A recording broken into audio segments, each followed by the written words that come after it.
What's up, YouTube? It's your boy ZTY Tone, back at you with another video real quick.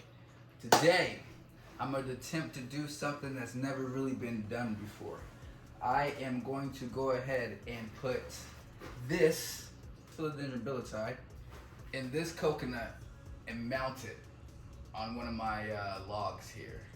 So they are epiphytes, so they naturally grow in trees and such whatnot. So I figured, why not try and put one in a coconut like I did mine in Penthes, hang it off the log, and have it grow out of that way. Because it's going to send out these. I'm going to take it out the pot, obviously, and we're going to take out some of the dirt, and we're going to put this in here with some sphagnum moss. And it's already got one area root coming out. And it's got a couple more, 3 over here, one right here. So it kind of already wants to, like, arrow root out. So I figure if I go ahead and hang it up and put it in its natural spot, it will naturally do what it does. Send arrow roots down, send big leaves out, and it also won't be in the way because it wants to send leaves every which way. And instead of like angling them all to go one way, it'll be able to do what it wants to naturally do and send leaves everywhere. So that's going to be our goal today. So without further ado, let's go ahead and take this expensive plant, unpot it, and put it in a coconut and see if we can get it to thrive out of a coconut. Alright, so things you're gonna need. You're gonna need some fluvial stratum. If you don't got that, that's okay. It's not a necessity. You don't really need that, but it's definitely gonna help down the road. You're gonna need some Spanish moss. Again, you don't really need that, but it's gonna help you down the road. What you do need is some damn sphagnum moss, which I'm kind of out of sphagnum moss. I got a little bit in here. That's going to be enough for this, but I'm glad I had a little bit at least. Going to need some sphagnum moss. You do need this, by the way. This isn't optional. Those two are kind of optional. This one's not really optional. I wouldn't even say the Spanish moss is optional. That's not really optional either.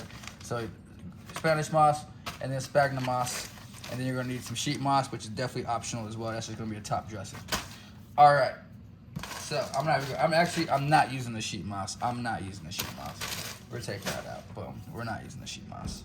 Oh, and then you need some fishing line, some fishing wire. So first what you want to do is you actually want to kind of find the biggest coconut. So I got all these coconut shells because I eat coconuts.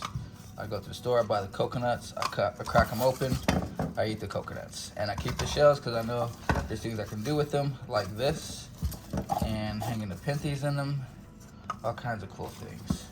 So I'm looking for the biggest coconut, which I actually think might be this guy right here, or this guy. This guy looks bigger. This guy's tall. Yeah, he's taller. He's got that gap, but he's still taller. Even with the gap, he's the same size. And right here, he's taller. And then, how wide? Pretty much the same wideness. They're the same wideness, actually. This one's taller. And the hole, and then another thing is I look at the hole from where I got the milk from when I first drained the water out, the liquid out, not the milk, but the water, coconut water. And then I make sure there's no coconut in there. And I think this is gonna be the prime. I think this is gonna be the guy right here. Cause it's got the lower end right here where this root can actually hang out right there perfectly.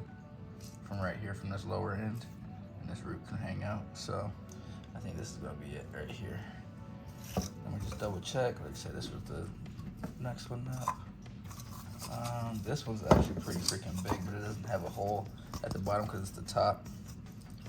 That one's pretty freaking big. Yeah, this one fits inside this one. Wow. That's I might be drilling a hole. I actually might just go ahead and drill a hole. You see the depth. This one, the same depth, but it's got the high point, and even at the high point, they're the same. They're the same height. Sorry if I'm not doing this on camera. I'm trying to do this on camera as much as possible. So I think I'm actually gonna go with this guy. So let me go drill that hole real quick. I'll be right back. All right. So went ahead and drilled a hole at the bottom of that, and put a hole right. Hold on. Drilled a hole at the bottom of this, and then went ahead and put a hole right there, and a hole directly on the other side of it. You can see the two holes, boom, line up perfectly. All right, I don't even know how I did that perfectly, honestly. Like, I eyeballed that, so That was actually pretty dope that you can actually just see that go through that. Yeah, that was straight eyeballed. Take this. Yeah, you only need one drainage hole because you know you only need one drainage hole. You don't need. You can make more if you want, but it's pointless. That'll be just a lot of drainage holes. I don't really fill it up until you see it. Until I see it draining, and then it's good to go. But you're gonna need some string. But that's for once you actually go to mount it. So we're not gonna need the string as of right now.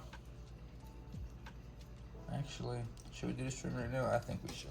Let's go ahead and do the string right now. So you're gonna need the string, the fishing wire, not just regular string. This is fishing wire, and this is what gauge is this? The 4 pound. So 4 pound wire. Loop that around twice. That's 8 pounds, 7 pounds, give or take. So boom. Go ahead and cut you some wire, some fishing string. I keep saying some string and some wire. Fishing wire, fishing line, whatever you call it. Cut that, tie it around this one. Your anchor points on the side, not your middle, that's your drain hole. Your two on the sides, your anchor points. Go ahead and tie that real quick. I made it extra long because I'm not sure how far this is gonna be hanging down. And at the end of the day, I can always just cut it and redo it after I get the plant in too. I was debating on doing it after the plant or before I put the plant in because I gotta see how far it's gonna hang. We're not sure where it's gonna go yet. So I'm just gonna leave it long, leave this long string on here, and it's going, you know, so it's pretty long.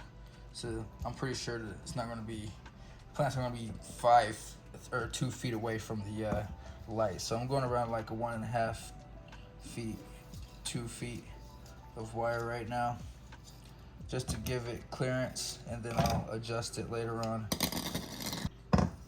Alright, so that's your hanger, alright? Boom, that's one of your hangers. That's 4 pounds, so that should be able to hold 8 pounds. I don't think this plant weighs 8 pounds right now, so when it gets heavier, obviously you can do more. Next up, add some sphagnum moss. So what you're gonna do with the sphagnum moss is you need to wet this up. That needs to be wetted up, it can't be dry. Get a Dixie cup, scoop, scoop, scoop.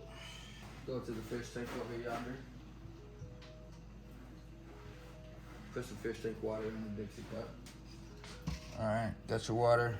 Got your sphagnum moss.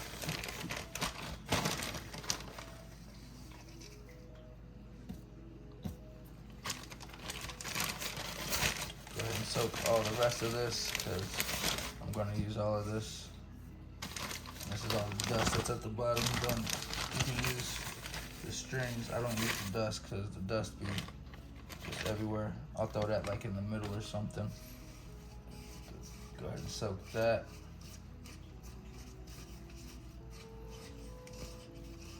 Just squeeze it, squeeze it, squeeze it.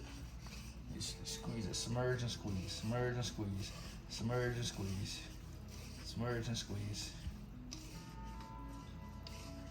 You don't have to let it soak a lot. People are like, let it sit there and soak for 10 minutes. Nah, man, just squeeze and soak. And then boom. Rinse it off. Go ahead and see, it's good to go already. Boom. Instant spag. Instant spag. Throw this in the trash, we're not gonna need that. Alright. A little bit of sphagnum moss at the bottom. Block that hole. Some of them sticks, get them out of there because you can leave one of them in there actually. I leave the sticks in there because that's just extra. Some people I know take them out for some reason. But you want, oh shoot, you want to block that hole. I just had the hole blocked, but I just dumped that out like a dum-dum. Like a dum-dum. Alright, go ahead. Block that hole. Bloop, bloop. Block that hole. Alright, after you block the hole, this is where I take a little bit, just a little bit, not too much.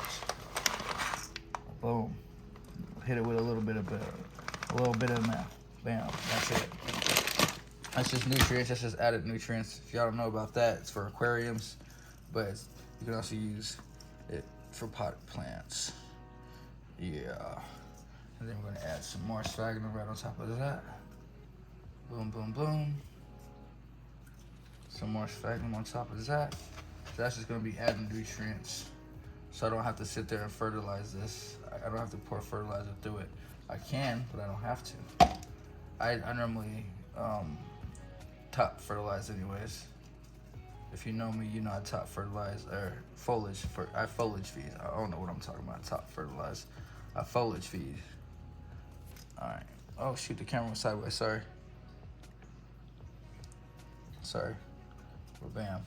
So just covered the layer of tropics of I can't say it. Fluvial. Is this Fluvial? I don't know if this brand is Fluvial. Yeah, this is Fluvial brand. So the it's called stratum. It's called what is the real term for it? I don't know why I'm like using like the plant term. I need to use the actual like aquatic term. It's I'll put it in there. I'll put it in there. But yeah, break this apart. There's a stem, there's a root, not a stem. There's a stem, a root down here, underneath here. So we gotta be careful. But go grab one. Go grab one. If you're in Denver, Colorado, go grab one. You ain't beating that price. Not too many people are beating that price. So I'm trying to find where it's at in the pot. You can just squeeze the pot. Make sure nothing's sticking together.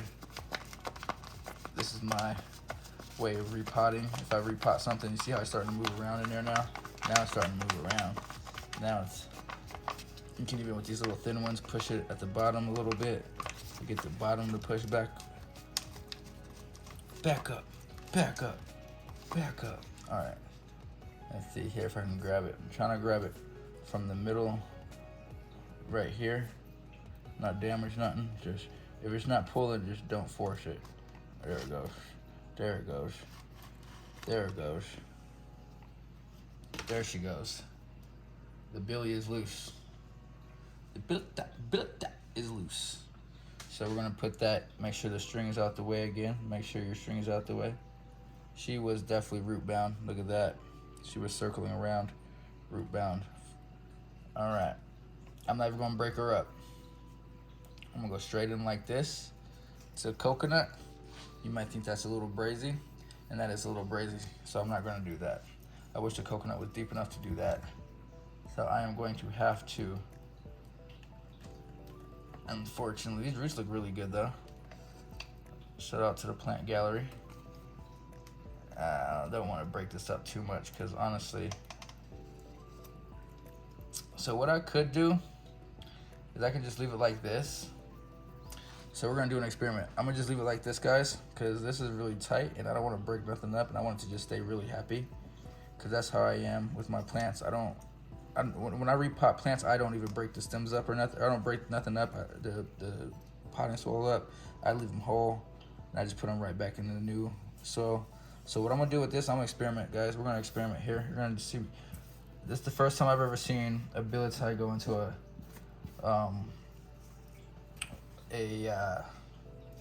coconut anyways. So this is what we're about to do with it. Sphagnum moss around. Make sure she's taut in there. So sphagnum moss around the root spot down here. Sphagnum moss. I don't know if you guys can see this, sorry. I'm trying to do it on camera as much as possible. There we go. I hope I have enough sphagnum moss. Sphagnum moss.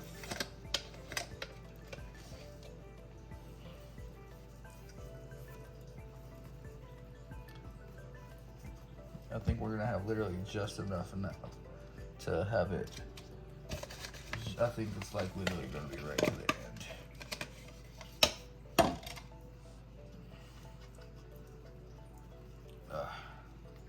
All right, so I didn't have quite enough sphagnum moss. Yeah, because we're missing this whole gap right here. So, but she's in there, she's in there. So what we're gonna do is, let me see here. Let me see here. Spanish moss. Now we're gonna use this as a boom. Boom. Literally, that works perfectly. We can get this out of here too. No longer needed. So, excuse me. Yeah, fish tank water. And I'm gonna take all these little pieces and jam them right in that corner right there. Bam, bam, bam. All right. Spanish moss. Go ahead and put that right here in the water. Let that soak up. Let that Spanish moss soak that up. So y'all, who is out there skirting around with their car? Who's out there being dumb, bro? Alright, get that Spanish moss. Boom, soak that up, soak that up, soak that up. Spanish moss is gonna go in here, the little pieces. Cause I want the roots to grow out of this. And I'm gonna spray this daily. It's gonna be sprayed daily. Some of y'all might be like, what? How are you gonna maintain this? I'm gonna spray it daily. It's gonna be sprayed daily. I like that this cup is holding it up nicely like this, so I don't have to hold it now. That is actually genius. Get a cup, do it this way, bam. You ain't gotta hold nothing up. But we're just gonna go ahead and build this up around here, you know what I'm saying? Make sure she's in there tight, because obviously she's gonna get air. There's nothing but air and nutrients, and that's why I put the fluvial at the bottom, because I want her to get nutrients. She's gonna get nutrients from my aerial sprays, because obviously I do foliage feeding on a lot of my plants anyways. So obviously she's gonna get the foliage feed benefits. I'm gonna go right, can I tuck this? If I can tuck a piece right underneath this, that'd be great. Right between the soil and this root right here. Is there something growing out of this root? Is there root growing in? Oh, this root is growing into the thing. So I can't do it underneath, but I can go like that. But the fluvial is in there just to add extra nutrients from the bottom part, from the bottom basin of this plant. Like I said, it's gonna get foliage feed, foliar fed. It's gonna be foliar fed. And Spanish moss is technically in, and I'm leaving all these little leaves and stuff in there. Spanish moss is in the trees. So this is already something that's naturally in the trees with these plants. All right, so make sure these aerial roots that are coming through, that were coming through, are coming through still. Make sure the aerial root over here is coming through. Nice. Make sure, and there's a little root right here coming through too, so there's an aerial root coming through right here as well. So the aerial root, so there's 5 aerial roots total.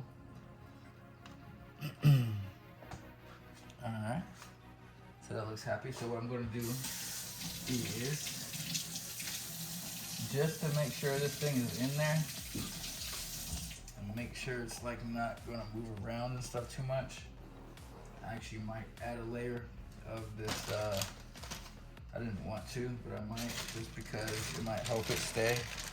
It might help it stay. Sorry if this is crooked, guys. But I might do some sheet moss. I don't like sheet moss too much, but I might just do like a small layer of sheet moss around it. Like, I don't know, we'll see here. We'll see what this looks like. I'm gonna do it, so we'll see. Sheet moss is heavy. So that's what I'm kind of like, ooh, do I want to? And we're the 3 that are coming through. I'm gonna do it on the parts that don't have aerial roots coming through. Well, yeah, that's the problem too, because aerial roots can't come through this. I mean, it can, but it's not gonna want to.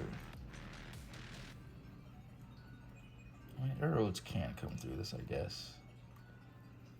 And it only has like pine cones and stuff and things from the tree in it. So let's just put one right here. Let's just put one right here. This piece, since I already have it. Boom. Right there. Boom. And where are the 3 that are coming out? 1, 2. Oh, they're right here. 3. I just covered up the 3rd one that was coming out. So let's go above that 3rd one. right there, come around, and underneath this one that's coming out right there. Boom. So that's perfect, actually. It actually perfectly fits right there. A little ball. And then one more small piece, like right here, that like kind of like hooks right here. Yeah. One thin small piece.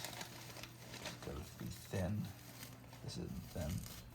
So I want all that inside out. Get all this inside out of there. Damn, this is sideways. So you want all this inside out of there. That way it's just thinner. I just want it to be thin. Then we're gonna dip it in the water. Dip it in the water. Yeah, that was a piece of perlite somewhere. I just saw. Throw that in here, bam. Throw that in the bottom of that. And this should be good right here.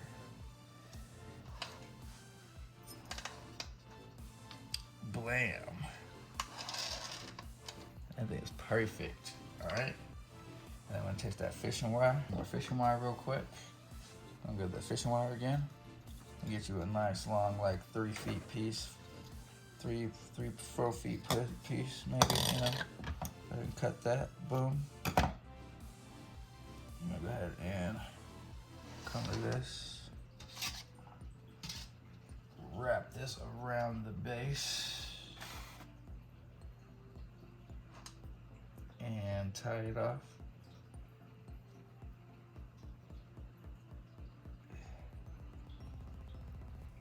I told you I don't know the fancy ties that the fishermen do be doing. I don't know them. There's that. And you have to go again, because obviously you don't have no leverage. Some of them fishing tricks, them ways to tie better, this is when that kicks in, because then you don't have to mess around with it.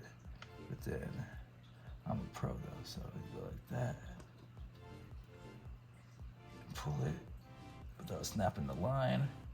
Make it taut, and then once you do that, take this part, because I cut that too long, or I tied it too long, but because I wasted a bunch. But then just come around it, like anchor her, and come around her like this,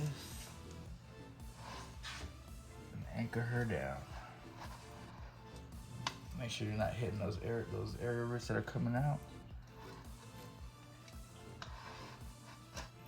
Up a little bit, come down and around, come this way. Oh, I ran out of string. No. See, that's what you don't want to do, is run out of string right when you need it. It's like, damn it. Alright. So I ran out of string. So I didn't make the string long enough. So what I gotta do is, I think that's enough string on there, actually. I don't think that's gonna fall off, actually. I think that's enough string. So when I went down here, I'm just gonna come straight across. Find one of the lines that I've gotten right here.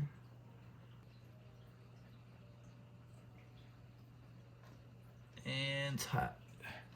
Pull it tight. Pull it tight. Bam. All right, then cut that. Then you got yourself a coconut Billietiae. A coconut Billietiae. Wow, this thing looks amazing. A coconut Billietiae, guys. All right, let's go figure out where we're hanging this thing. Let's go. Can we just admire the engineer work real quick on this? Like, look at this. Look at this. And then you still got your aerial root right here. And then you got the other one right here. And then you got another 3, or those 3 right there. Yes, sir, YouTube, here it is. It is up. It's up and it's stuck. It actually took a long time to actually get it mounted. I'm not gonna lie, it probably took me 30, 45 minutes just to figure out how to get it mounted properly and make sure it was evenly straight and hanging straight down, so the bottom of the hole was right at the bottom. And I went ahead and misted it down and gave it a water, and watched the water just pour straight out of here. Oh shoot. I watched the water pour straight out of that hole and go straight down into this plant, and I made sure it was going into the plant or the potter, because with the fluvial being in here, that's going to actually be nutrients too, that's going to water these plants below. So these are actually going to get watered below from this. I'll still water them normally, obviously, but it's going to be like some added nutrients going down to there. But look how good that looks. It just looks so super natural, hanging out of the coconut. This looks like it's just been chilling there forever. And I got I did find the other one. It's up top, so I got 1, 2, 3 aerial roots. This long one 4, and the other one 5 is up there at the top. So I did end up finding it. I forgot I did leave it out. So they're all hanging out, looking super good. Lovely, Philodendron Billietiae. We're talking about this Billietiae here. We are talking about the Billietiae. I'm sorry, I'm just learning so many new names in the last couple of days. I've known this name for a while, but it's just, I haven't said it because it's not been in my collection. I haven't said it a lot. So Billietiae. Look how good it looks. It just looks so natural. And then you got this leaf back here that's like, hello, I'm here. So when you walk in the house, the first things you see are, it's just like, you just see this jungle. You walk in and you're just like, oh, what am I walking into? You probably wouldn't even see that sitting up there. You'd see probably the Nepenthes, and then you start looking this way, and you probably wouldn't even like notice this hanging here for a while, because you got this one, you got the staghorn fern as well hanging right there. I just love it. I'm loving this. And I love how the Spanish moss is just around it, keeping it hydrated around it, keeping it humid around it, just keeping some naturalness to it, keeping some shade up here too, giving some shade to the smaller ones. You know, it's giving natural tree shade. So yeah, I don't know. What do you guys think? I think it looks good. Tell me in the comments what you guys think of it. I'm in love with this. And yeah, I might make a few and sell a few as well if you guys like it. So if you guys like the coconut idea, get at me. You see the Nepenthes coming in back there? This Nepenthes loves the coconut. That's what made me know that this was a good idea to just keep doing with the coconuts, because I've grown so many pictures on this coconut, and it just loves it. It just loves chilling right here underneath the light. It's just doing its thug dizzle, not complaining at all. So I knew this would be a good candidate for this, as it's an epiphyte as well. It's epiphytic. So wish me luck. I'll give an update in about 3-4 months to let y'all know how it's doing. Y'all.